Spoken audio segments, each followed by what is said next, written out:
அனைவருக்கும் என் அன்பு வணக்கம்.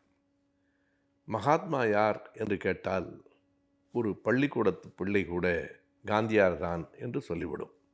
ஆம், காந்தியாரை தான் நாம் மகாத்மா காந்தியார் என்று சொல்லுகிறோம். அவருக்கு முன்னால் இந்தியாவில் இன்னொரு மகாத்மா இருந்தார்.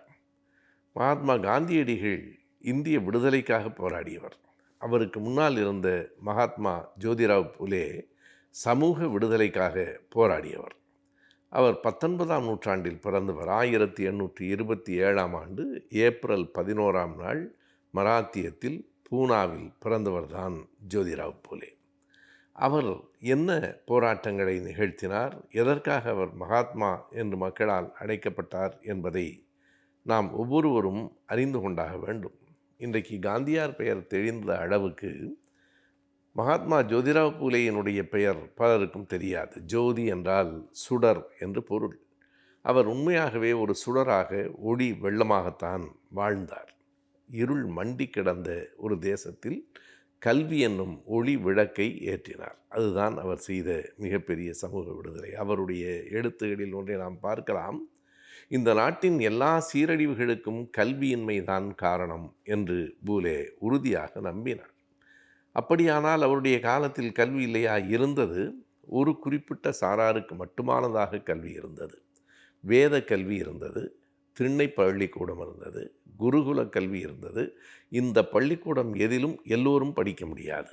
ஒரு குறிப்பிட்ட 3% இருந்த மக்களுக்கு மட்டுமே இந்த கல்வி இருந்தது. பிறகு 1830களுக்கு பிறகுதான் லார்ட் பென்டிங் என்கிற ஆங்கிலேயர் ஒரு மிகப்பெரிய பொறுப்பில் இந்தியாவில் இருந்தபோது அவர் மெக்காலேயின் உதவியோடு எல்லோருக்குமான கல்வி என்கிற திட்டத்தை கொண்டு வந்தார். அதற்கு பப்ளிக் ஸ்கூல் ஸ்கீம் என்று பெயர். அது வருவதற்கு முன்பே அந்த எல்லோருக்குமான கல்வி திட்டம் 1836இல் வந்தது. அதற்கு 9 ஆண்டுகளுக்கு முன்னால் பிறந்தவர் பூலே. பூலேயினுடைய காலகட்டம் எப்படி என்றால், அப்பா என்ன தொழில் செய்கிறாரோ அந்த தொழிலை பிள்ளை செய்ய வேண்டும். தச்சனின் மகன் தச்சனாக இருக்க வேண்டும். அப்படி பார்த்தால் பூலேயின் அப்பா ஒரு தோட்டக்காரர். எனவே ஜோதிராவ் பூலே ஒரு தோட்டக்காரராகத்தான் இருந்திருக்க வேண்டும். அவர் அப்படி இல்லை, அதை மறுத்துவிட்டார். புதிதாக வந்திருக்கிற கல்விக்கூடத்தில் நான் பயில்வேன் என்று பிடிவாதம் பிடித்தார். அந்த மிகப்பெரிய ஊரில் 18 பேர் கல்விக்கூடத்துக்கு போனார்கள். அந்த 18 பேரும் கூட ஆண்கள் தான், பெண்கள் யாரும் போகவில்லை. அப்படி உள்ளே போன ஜோதிராவ் பூலே கல்வியினுடைய சிறப்பை உணர்ந்தார்.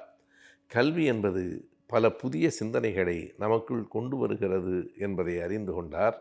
அதை மட்டும் அறிந்திருந்து அவர் அறிவாளியாக ஆகியிருப்பாரானால் அது அவருக்கு மட்டும் பெருமை சேர்த்திருக்கும். ஆனால் ஜோதிராவ் பூலே என்ன செய்தார் என்றால், தான் பெற்ற கல்வியை இந்த ஊரில் இருக்கிற அனைவரும் பெற வேண்டும், இந்த நாட்டில் இருக்கிற எல்லோரும் பெற வேண்டும் என்று கருதினார். அதற்காகவே போராடினார். இவ்வளவுக்கும் அவர் பட்டியல் இனத்தை சார்ந்தவர் இல்லை.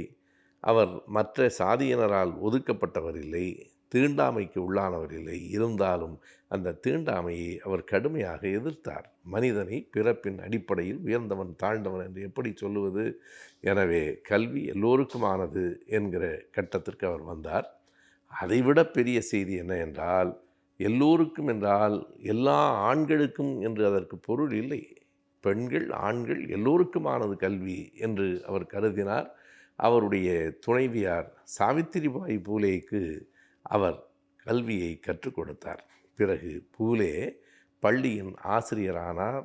இந்தியாவிலேயே முதல் பெண் ஆசிரியை அவருடைய மனைவி சாவித்திரிபாய் பூலே தான். ஆனால் சாவித்திரிபாய் பூலே பள்ளிக்கூடத்துக்கு போய் அதுவும் பெண்களுக்கு பாடம் சொல்லிக் கொடுப்பதற்கு எத்தனை துயரங்களை எதிர்கொண்டார் என்பதை வரலாற்றை படித்தவர்கள் அறிவார்கள்.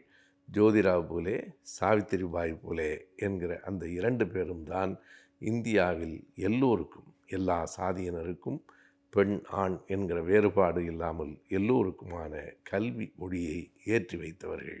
அதனால் தான் ஜோதிராவ் பூலே காந்தியாருக்கு முன்னால் வாழ்ந்த மகாத்மா. அவருடைய பிறந்த நாள் ஏப்ரல் 11.